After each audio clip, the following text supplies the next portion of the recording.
Hi hello guys, welcome back to engineering Karnataka YouTube ಚಾನಲ್ಗೆ ಸ್ವಾಗತ ಸುಸ್ವಾಗತ.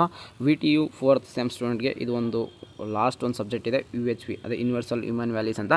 ಇದಕ್ಕೆ ಒಂದು ಇಂಪಾರ್ಟೆಂಟ್ ಕ್ವಶನ್ಸು ಮತ್ತು 50 ಮಾರ್ಕ್ಸ್ ಬರಬೇಕಾದ್ರೆ ಏನು ಮಾಡುತ್ತೆ ಅಂತ ಕೇಳ್ತಿದ್ರಿ. ನೋಡಿ, ನಾನು ವಾಟ್ಸಪ್ ಚಾನಲ್ ಲಿಂಕ್ ಬೇಕಾದ್ರೆ ಡಿಸ್ಕ್ರಿಪ್ಷನ್ ಬಾಕ್ಸಲ್ಲಿ ಕಮೆಂಟ್ ಬಾಕ್ಸಲ್ಲಿ ಕೊಟ್ಟಿರ್ತೀನಿ, ಹೋಗಿ ಜಾಯ್ನ್ ಆಗಿ. ನೀವೇನಾದರೂ ಜಸ್ಟ್ ನಾನು ಪಾಸ್ ಆಗುತ್ತೆ ನನಗೆ ಒಂದು ಜಸ್ಟ್ ಸಾಕು. ನನಗೆ 35 ಇಲ್ಲ 40 ಮಾರ್ಕ್ಸ್ ಬೇಕಂದರೆ ಇಲ್ಲಿ ನಾನು ಜಸ್ಟ್ ನೋಟ್ಸ್ ಇದು ಕೊಟ್ಟಿರ್ತೀನಿ ನೋಡಿ, ಏನು MCQ ಪ್ಲಸ್ ಕ್ವಶನ್ ಪೇಪರ್ ಅಂತ. ಇಷ್ಟು ರೆಫರ್ ಮಾಡಿ.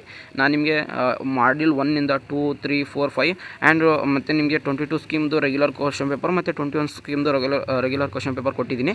ಹೋಗಿ ಜಾಯ್ನ್ ಆಗಿ. ಇಷ್ಟು ಓದಿದರೆ ಸಾಕು ನಿಮಗೆ. ನನಗೆ ಫುಲ್ 1 ಮಾರ್ಕ್ಸ್ ಬಿಡೋದು ಬೇರೆ, ಔಟ್ ಆಫ್ ಮಾರ್ಕ್ಸ್ ಬೇಕಂದರೆ ಏನಿಲ್ಲ, ಜಸ್ಟ್ ಇದೇ UHV ನೋಟ್ಸೇ. ಅಂದರೆ ಇದು ವಿತ್ ನೋಟ್ಸ್, ಇದು ಜಸ್ಟ್ MCQ ಅಲ್ಲ, ವಿತ್ ನೋಟ್ಸ್ ಇರುತ್ತೆ. ಇಷ್ಟು ನೀವು ಓದಿದರೆ ನೀವು ಖಂಡಿತ UHVನ ಚೆನ್ನಾಗಿ ಮಾಡ್ಬೋದು. ಲಾಸ್ಟ್ ಒಂದು ಸಬ್ಜೆಕ್ಟ್ನ ಓದಿ ಮುಗಿಸ್ಬಿಡಿ, ಆಮೇಲೆ 4th ಸೆಮ್ ಕಂಪ್ಲೀಟ್ ಆಗುತ್ತೆ. ನೆಕ್ಸ್ಟ್ 5th ಸೆಮ್ಗೆ ಬರ್ತೀರಾ. All the best. ನಿಮ್ಮ ರಿಸಲ್ಟ್ ಏನೇ ಬಂದರೂ ಅಪ್ಡೇಟ್ ಮಾಡ್ತೀನಿ. ಇನ್ನು ಈಗ ಸ್ವಲ್ಪ ಒಂದಿಷ್ಟು ಏನು ನಿಮಗೆ ಸ್ಕೀಮ್ ಅಪ್ಲಿಕೇಶನ್ ಅನ್ನೋದು ಬಿಟ್ಟಿದ್ದಾರೆ, ಅದು ಕೂಡ ನಮ್ಮ ಒಂದು ವಾಟ್ಸಪ್ ಚಾನಲ್ ಹಾಕಿದ್ದೀನಿ, ಹೋಗಿ ಅದನ್ನು ಕೂಡ ಚೆಕ್ ಮಾಡ್ಕೊಳ್ಳಿ. ನೆಕ್ಸ್ಟ್ ನಿಮ್ಮದು 5th ಸೆಮ್ಮಿಂದ ಏನೇನೋ ಆಗುತ್ತೆ ಮತ್ತು ನಿಮಗೆ 4th ಸೆಮ್ ರಿಸಲ್ಟ್ ಯಾವ ಬರುತ್ತೆ ಎಲ್ಲ ಕಂಪ್ಲೀಟಾಗಿ ನೆಕ್ಸ್ಟ್ ವೀಡಿಯೋದಾಗ ಬೇಕಾದ್ರೆ ಕೊಡ್ತೀನಿ ಡೀಟೇಲಾಗಿ. ಓಕೆ, ಯಾಕಂದರೆ ಅವಲೇ ಸ್ಟೂಡೆಂಟ್ಸ್ ಕೇಳ್ತಾ ಇದ್ದಾರೆ 4th ಸೆಮ್ ರಿಸಲ್ಟ್ ಯಾವ ಬರುತ್ತೆ ಅಂತ. ಇನ್ನು 4th ಸೆಮ್ ರಿಸಲ್ಟ್ ಈಗ ಇದು ಒಂದು ಸಬ್ಜೆಕ್ಟ್ ಮುಗಿಯೋವರೆಗೂ ಯಾವುದೇ ಕಾರಣಕ್ಕೂ VTU ಡೇಟ್ ಕೊಡಲ್ಲ. ಅದ್ರ ಬಗ್ಗೆ ವರಿ ಮಾಡ್ಕೋಬೇಡಿ.